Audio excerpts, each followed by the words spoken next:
Greetings Soulswind here, and welcome to Let's Play Dragon Throne Battle of Red Cliffs. This is another discussion episode on a specific topic related to the game, and in this episode, we are talking about heroes. They are what made the romance of Three Kingdoms all the more interesting.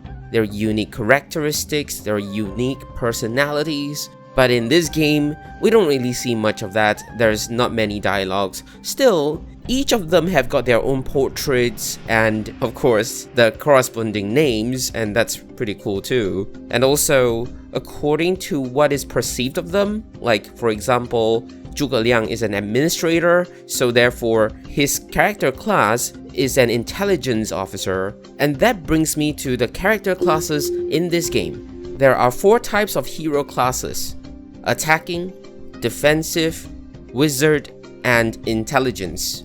The stats of each of these class types and the value in which each of these stats grow per level, per type, is shown on screen right now.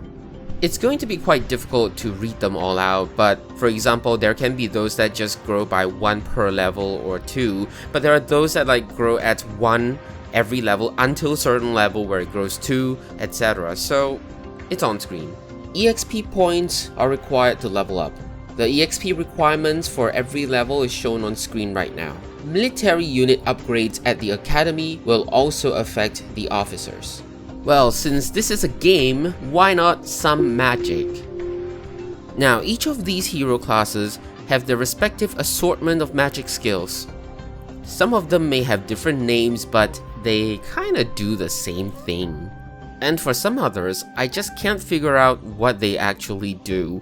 There's too many skills that have got very convoluted level progression, though reasonable in terms of game design to introduce some variance and for balancing purposes, but still very difficult to compile, and may cause the episode to deviate.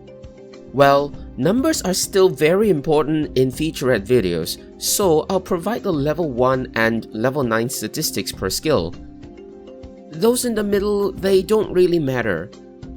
We don't have enough time to micromanage each of our heroes to cast multiple spells, so we need them to specialize in 1 or 2 spells and be very good at them.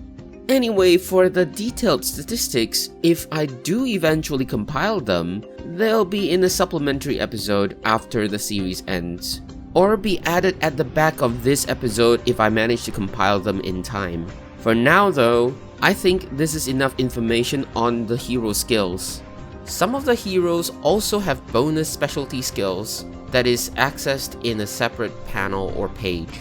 You can see on screen right now all the different types of specialty skills. Unfortunately, I wasn't able to find any heroes with 2 of these specialty skills. I even loaded up multiple skirmish battles just to get various heroes and see if there's any one of them that will have those 2 skills, but I couldn't find any. And that was before I loaded up even more skirmish missions and eventually managed to find one of them. And once it appears, it just kept on appearing. The Eternal Life bonus skill. I first found this skill with a very interesting hero, the Emperor Xian, or the Xian Emperor.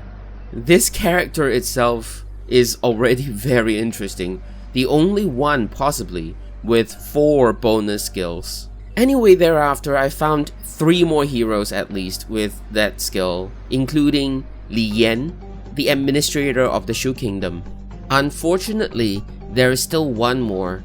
Based on the PDF file in the game's folders, it is God Drum, and it's supposed to maximize our troops' attacking frequency. I can't find any hero with this skill, not even when trying to get the ins to hire heroes in the campaign missions when we usually do not get time to hire them because that's how the missions are designed and whatsoever. Please comment below if you happen to know which heroes have those skills. Heroes, just like other units, gain experience and level up. As they level up, they unlock more skills. When they reach level 9, all the skills are available to them. For their specialty skills, some of them have level requirements and the heroes have to reach those levels before the specialty skills get unlocked. Specialty skills, just like normal skills, can be leveled up too.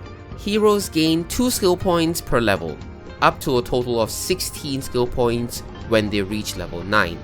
And each skill has a maximum level of level 9 while they start at level 1. So, with 16 points, that means at least 2 skills per hero can be max leveled. How to cast spells? To cast spells, click on the spell casting button, select the desired spell depending on mana availability, then select the target, and some spells can be cast on the ground. To cast spell on oneself, hold the control key before selecting the spell to be casted. For example, Defense Warrior can do hold control, D key, then A key to cast a spell on himself. Mana is needed to cast spells. Heroes regenerate mana at a rate of 4 mana per 2 seconds on high game speed or 3 seconds on low game speed. Some damage spells have area of effect that can affect friendly units as well, so use them carefully. Heroes can be assigned to one of 4 different roles: Public Security Officer, Science Officer, Sacrifice Officer, and Administrative Officers.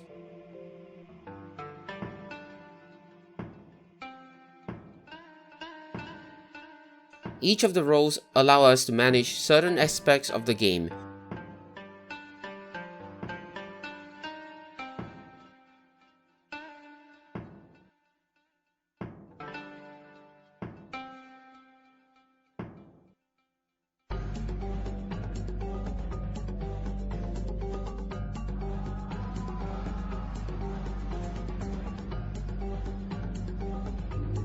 When a hero dies, any roles assigned to him will be unassigned.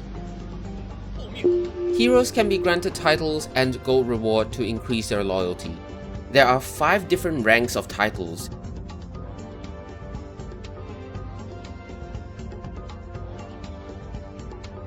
Rewarding the lowest ranked title,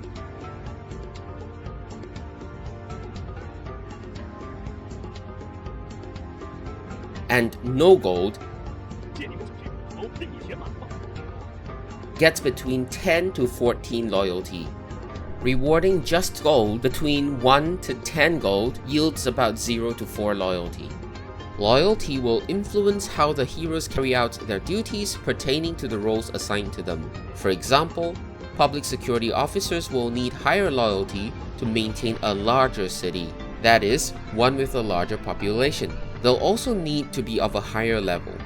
As they level up, their loyalty may decrease, and we may need to grant more prestigious titles to increase the loyalty again. Interestingly, the PDF game manual states that officers of a low loyalty may surrender to the enemy. However, I've never seen that happen. I continue to learn more about the game even as I prepare data, information to put into the videos. Initially, I thought that the morale will affect the loyalty, as in when the morale drops to 0, the loyalty begins to decrease, but that's not the case. The strength is the one that affects loyalty. When strength drops to below 20, morale begins to decrease, and when strength drops to 0, regardless of morale, the loyalty begins to decrease. It seems to stabilize around 10 and then drops to 4, a new month begins, and then goes back to 10, and that cycle just repeats itself. I've never seen heroes' loyalty dropping down to 0, and therefore can never test whether heroes will surrender at loyalty 0. And if they surrender, does it mean that they change sides? There's no good way to experiment to find out, because the most the enemy can do is to reduce our hero's morale and strength. That's the closest they can get to affecting the hero's loyalty. There are more stats to the heroes such as intelligence, attacking power, and leadership. Those stats don't seem to affect anything.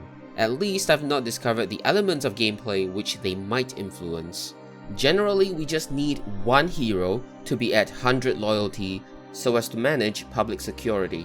Typically, that involves rewarding one of the titles from the highest rank, as well as about 200 gold. Additional heroes may be hired from the inn, and their costs pertain to their levels as well as our reputation as a ruler. In skirmish missions, if enemies are wiped out, the enemy heroes will eventually be available for hire at the inns.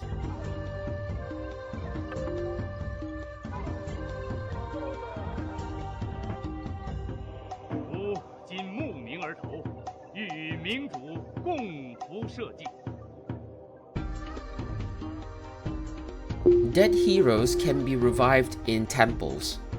The cost of revival is 50 incense and an amount of gold affected by the hero's level.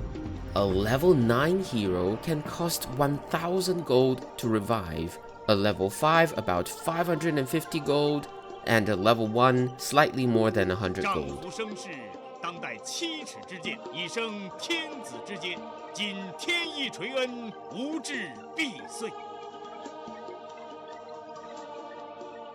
An interesting fact, if a hero dies while on a horse, upon revival at the temple, the hero retains the horse.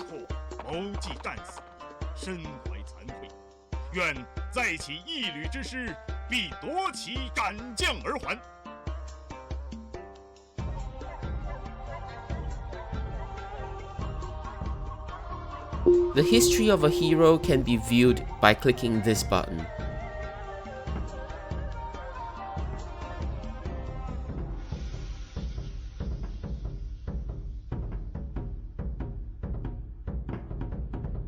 For example, there's another Zhuge Liang, but it's of a different writing in Chinese, and also the same word can be pronounced as Jing, so Zhuge Jing. His familiar name Zhongsi is correct.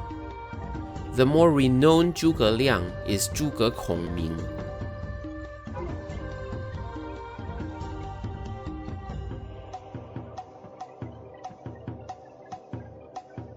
Before I end this episode, here's an interesting observation.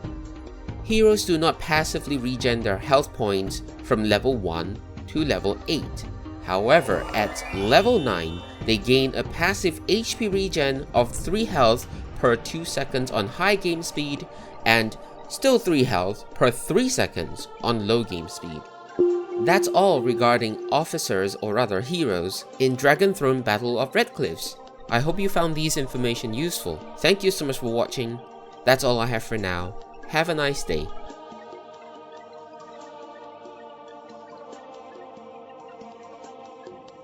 Here's something really interesting as an add-on. We can reward no title and no gold, but still get between 0 to 4 loyalty.